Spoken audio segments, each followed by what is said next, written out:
Taverny, 1er août 1914. L'appariteur annonce la mobilisation générale à partir du lendemain. Les hommes se rassemblent, les femmes pleurent. Un fluide inexplicable s'abat sur la population, mais tous ont la certitude de la victoire. Quelque chose de lourd, d'irrespirable, semble être tombé sur le pays.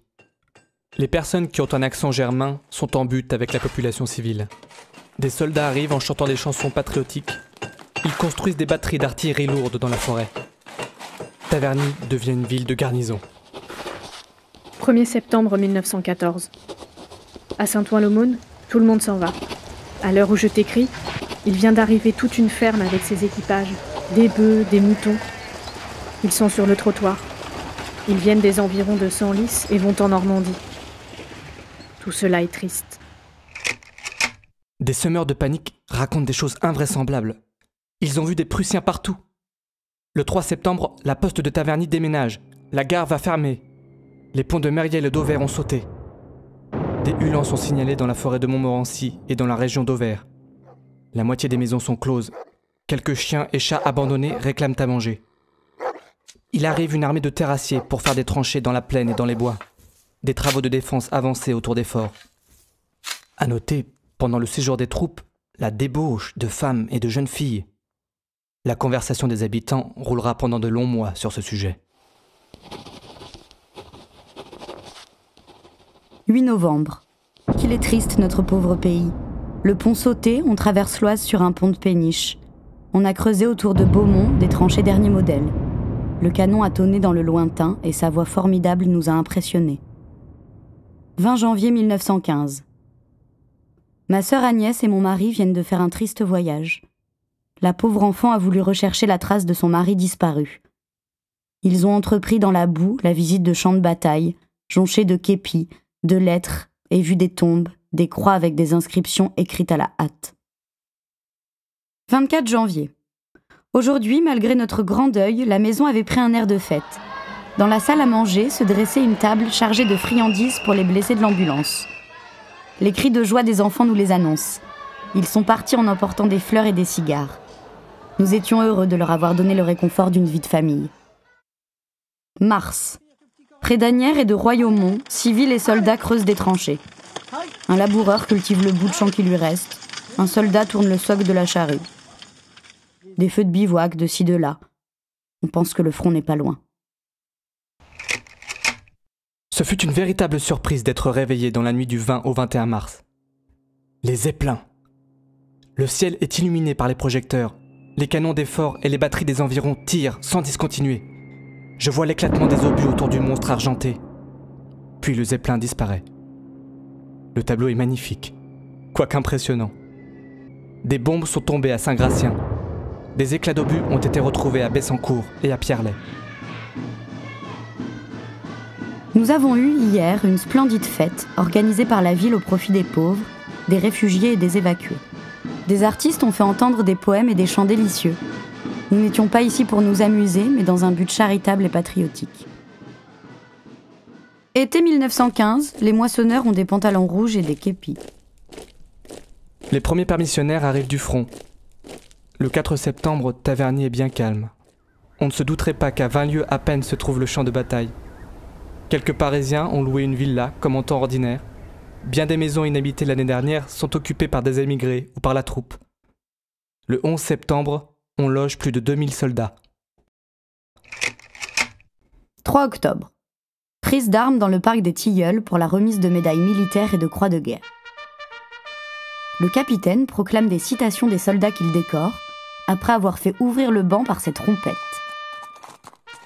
4 enfants des écoles remettent une gerbe de fleurs à chacun des héros du jour, puis la cavalerie défile. L'effet est très joli sous ce beau soleil. Un vin d'honneur réunit ensuite à la mairie les invités, les blessés, la municipalité et les officiers. Tous les mois, l'appariteur annonce le jour où les femmes démobilisées doivent se rendre chez le percepteur pour toucher les allocations. La guerre nous réserve la suppression de la liberté de la presse. La censure est sévère. Nous voyons passer régulièrement des agents de la sûreté qui demandent les papiers à tout homme en âge de porter les armes. 1916. Avec la nouvelle année commence le 18e mois de la guerre. est la 517e journée de combat. 9 janvier. Un grand passage de troupes a eu lieu à Beaumont. Toute une division du corps colonial qui se rend près de Beauvais. Il y a de l'artillerie sur toutes les places. Je vais voir de près nos merveilleux 75. Les musiques jouent, les trompettes sonnent. Toutes ces troupes qui viennent de se battre défilent vaillamment. C'est bien quelque chose de la guerre qui passe. Écrire aux soldats, leur envoyer des paquets, distraire les blessés et les permissionnaires. Voilà une grande partie de mes occupations. 14 juin 1916.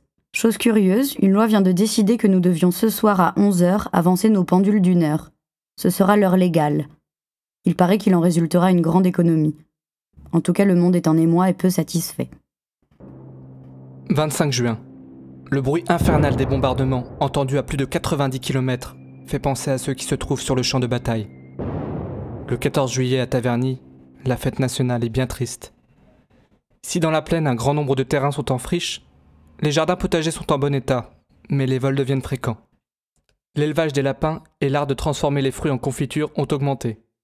Des prisonniers allemands, des tirailleurs anamites et des soldats français ont été mis à la disposition des cultivateurs pour les moissons. Plus la guerre se prolonge, plus ce qui touche à l'armée devient à l'honneur.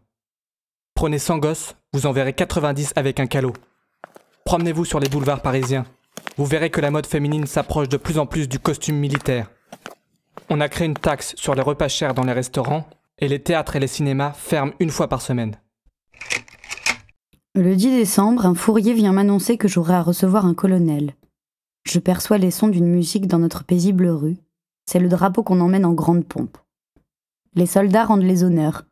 L'emblème de la France et sa garde entrent dans le jardin et je le reçois au perron. Aurons-nous des soldats à Taverny ? Combien de charmantes jeunes filles ou femmes ont l'air de le souhaiter ?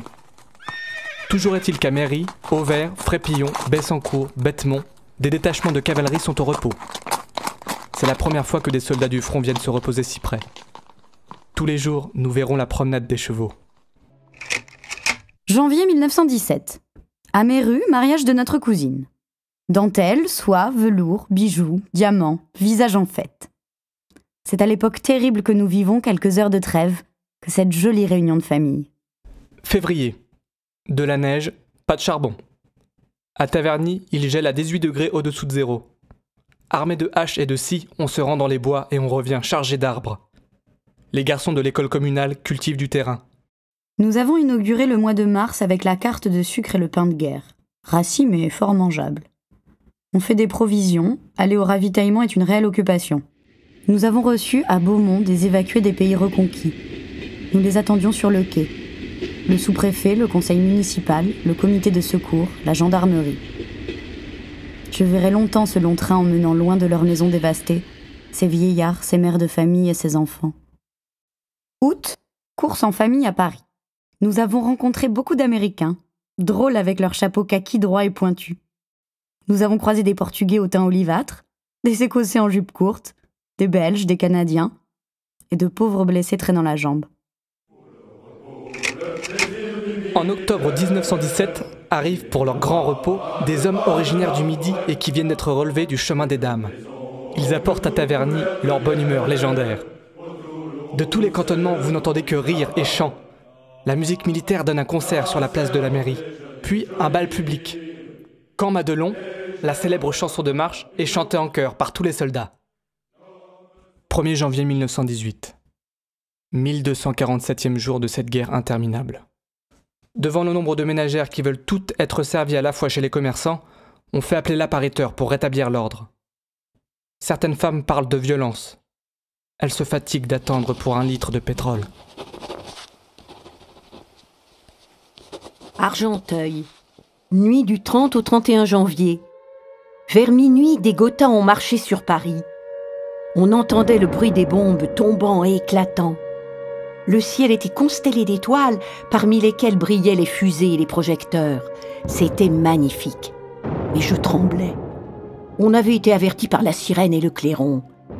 André avait apporté de l'hyposulfite dans une cuvette, et dans le cas d'intoxication, nous devions tremper une serviette et se l'appliquer sur la figure. Heureusement, ces précautions ont été inutiles. Le spectacle était d'une terrifiante beauté. Les moteurs bourdonnaient comme des abeilles. La maison tremblait. Nous sûmes le lendemain tout le mal que ce raid avait causé à la capitale. Ici, des bombes sont tombées près de Presles et dans la forêt de Carnel. Le 8 mars, des obus de 75 et 105 éclatent en tous sens. Un obus non éclaté est tombé dans la cour du café de la mairie. La population est terrorisée. Partout on cherche des caves pour faire des abris. Le 23 mars, nous entendons une explosion toutes les 20 minutes. Je suis surpris que nous n'ayons entendu aucun avion. Le lendemain, les journaux nous donnent l'explication et je puis dire que tout le monde est renversé. Les Allemands ont tiré sur Paris avec un canon à longue portée braqué à 122 km. Le 30 et le 31 mars, les Boches tirent toujours avec leurs grosses Bertha. À Paris, les départs se multiplient. À Taverny, des familles préparent leurs valises en cachette. Lundi de Pâques, nous revivons les jours critiques de 1914, entrevoyant la défaite et la fuite possible. Nuit et jour, nous entendons passer trains et autos. Au loin, le canon fait rage. Notre région est de nouveau entrée dans la zone des armées. Juin. Taverny voit pour la première fois défiler des soldats américains. Ma maison est un véritable hôtel, arrivé du 52e colonial. À loger 2 officiers et une popote. Voilà la douce vie que je mène. 5 octobre. Pour la première fois, il passe des prisonniers allemands. La grippe espagnole devient de plus en plus contagieuse. On compte des malades dans presque toutes les maisons. Le lundi 11 novembre, vers 10h, nous apprenons que l'armistice est signé. Les canons se font entendre, les drapeaux réapparaissent, les sirènes, les cloches se mettent de la partie. Le soir, la mairie est illuminée, les lampions allumés. Après 52 mois de lutte, 1961 jours de combat, la paix victorieuse apparaît. Décembre 1918. Si on ne se bat plus, c'est encore le temps de la guerre. Nos soldats occupent les territoires ennemis. Le ravitaillement est plus difficile que jamais. La grande allégresse du 11 novembre n'a pas de lendemain immédiat. Pourtant, à Paris, on vit dans un tourbillon de fêtes. Pour les militaires, y cantonner est une récompense. À Beaumont, les troupes se succèdent et nous les recevons quelques jours avant leur entrée dans la terre promise.